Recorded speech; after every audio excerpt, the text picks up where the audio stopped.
Awakening Through Grief, a talk with Unmani.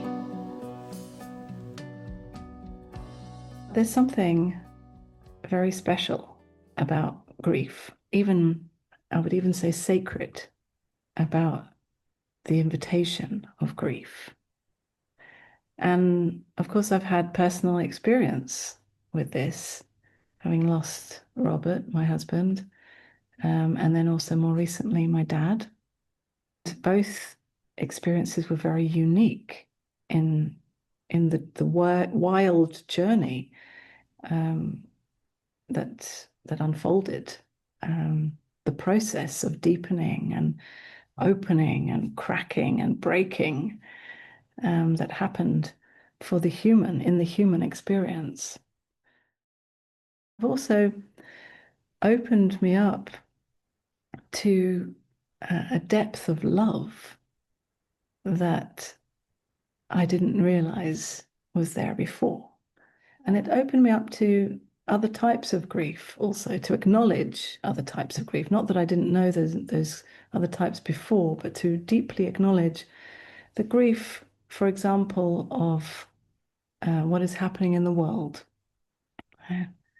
Just looking around at the various circumstances and situations around the world that are really painful to see and to feel and to let in, rather than just scrolling through, but actually to let it touch me, to let it hurt, even though it might be happening far away, but to actually let it be here and to let it hurt and to feel whatever is touched with that.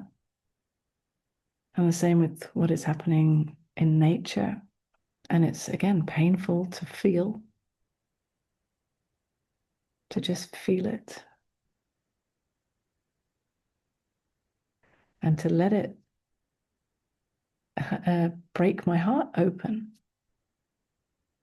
But then also to look at the parts of myself, of ourselves, that have not been seen or not been loved, not been acknowledged.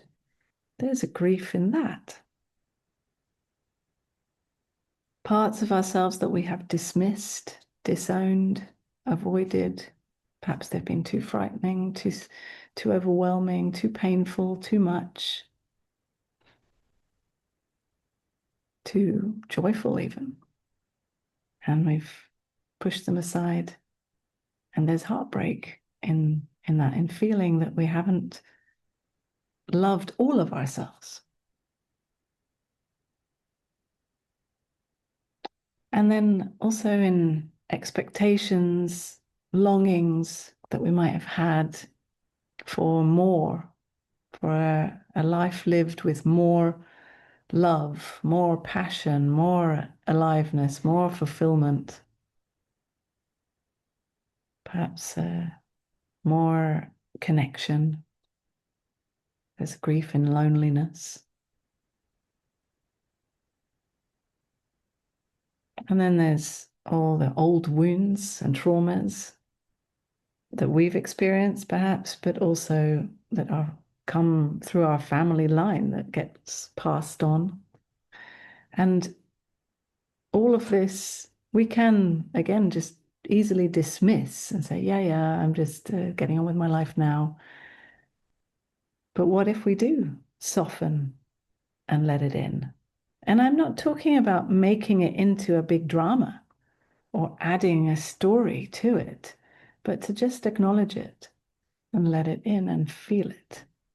To let it soften all the hard edges.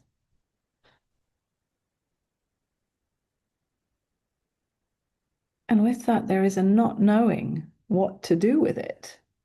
Yes, we feel it. And then what? Well, there is no then what. We just feel it because we are alive, because this is life. Life includes heartbreak. It includes pain, fear, discomfort. This is part of the human journey that we all have to go through. And there seems to be a great misunderstanding about what spiritual awakening is. Usually people somehow believe that when I'm awakened, then I won't feel pain and heartbreak and suffering, that I will be somehow beyond it all. But actually, the reality of awakening is that it is the opposite. It is about embracing it all, meeting it all, meeting whatever is here just the way it is, simply because it is here, because it is arising in who I am as life itself. This is why grief actually is a beautiful doorway to awakening, because as our heart breaks open, we lose whatever we thought we had, whoever we thought we were. We lose the ground under our feet, right? Especially with a big personal loss. Who you thought you were in relationship to that one has suddenly changed. Grief itself just changes you. You are no longer the story of me in that context. And then the question is, well, then who am I? And this is the same question that we ask with the journey of awakening. Who am I? And grief forces us to ask this question, whether we like it or not. I remember after Robert died, the next day walking along the beach, tears pouring down my face with this question, who am I now? And of course, I had asked that question so many times in other contexts throughout my life. But this seemed to be another layer. Who am I now? And there's never an answer, of course. And there was not an expectation of an answer, but just falling into the question, free falling without landing. And this is the invitation of grief. This is why grief actually is a beautiful doorway to awakening, because as our heart breaks open, we lose whatever we thought we had, whoever we thought we were. We lose the ground under our feet, right? Especially with a big personal loss. Who you thought you were in relationship to that one has suddenly changed. Grief itself just changes you. You are no longer the story of me in that context. And then the question is, well, then who am I? And this is the same question that we ask with the journey of awakening. Who am I? And grief forces us to ask this question, whether we like it or not. Perhaps there's one more thing to say, that in our culture, we tend to push grief away by being very busy and all forms of distraction and detachment and bypassing. And it seems that grief, particularly, I mean, this happens with all kinds of feelings, right? That we're avoiding being here in the body feeling.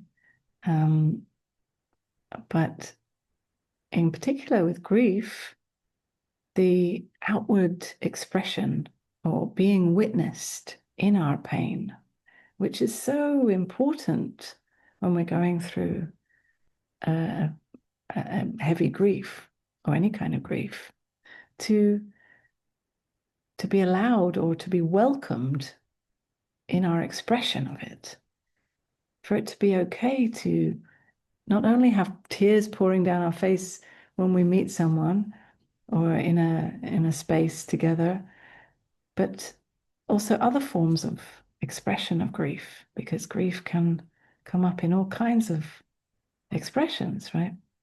Sometimes it's anger, rage, sometimes a kind of numbness, the confusion. And there's so many different forms of expression. But in our culture, it seems that the only place we're kind of allowed to express any kind of grief is at a funeral. And even then, it's very limited.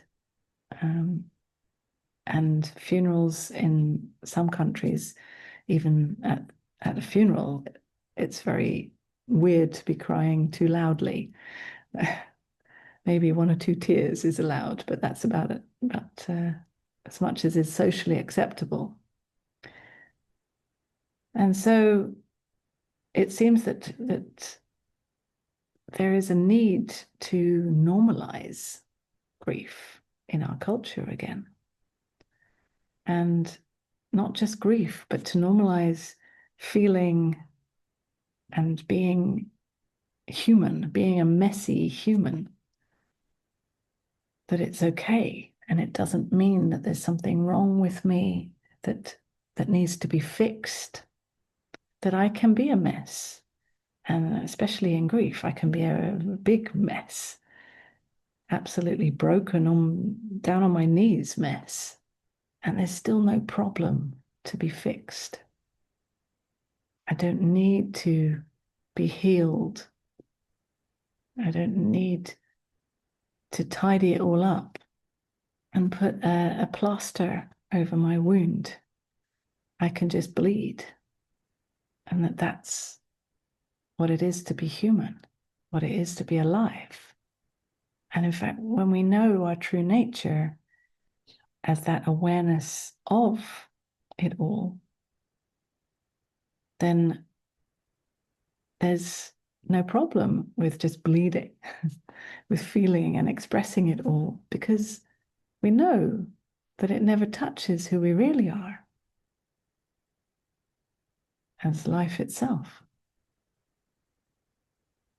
Love itself that loves it all, no matter what.